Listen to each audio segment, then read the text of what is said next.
ছাত্র জনতার গণঅভ্যুত্থানের মুখে শেখ হাসিনা পদত্যাগ করে বাংলাদেশ ছেড়ে পালানোর পর সরকারের মন্ত্রী, এমপি ও নেতাকর্মীদের বাড়িতে হামলা করে দুর্বৃত্তরা। বাদ যায়নি বাংলাদেশ ক্রিকেট দলের সাবেক অধিনায়ক ও নড়াইল ২ আসনের এমপি মাশরাফি বিন মুর্তজার বাড়ি। যদিও ভারতীয় কিছু সোশ্যাল মিডিয়া অ্যাকাউন্ট থেকে লিটনের নাম দিয়ে মাশরাফির বাড়ি পোড়ার ছবি ও ভিডিও ছড়িয়ে পড়ে, যেখানে বলা হয় দুর্বৃত্তরা লিটনের বাড়ি পুড়িয়ে দিয়েছে। এতে করে অনেকে সামাজিক যোগাযোগ মাধ্যমে তীব্র নিন্দা জানান। এতে বাংলাদেশ সম্পর্কে বহির্বিশ্বে বিরূপ প্রতিক্রিয়া তৈরি হয়।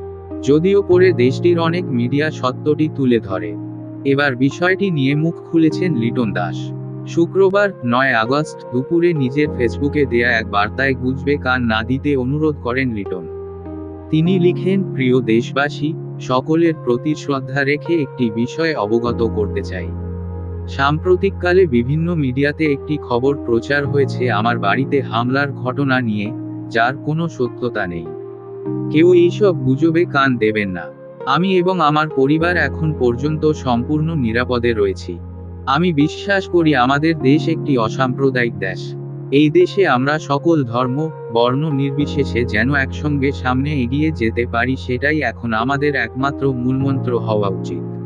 আমার দিনাজপুরবাসী সহ পুরো দেশ একে অন্যের রক্ষায় যেভাবে নিয়োজিত ছিলেন সেটা সত্যিই প্রশংসনীয় এবং আমি কৃতজ্ঞ।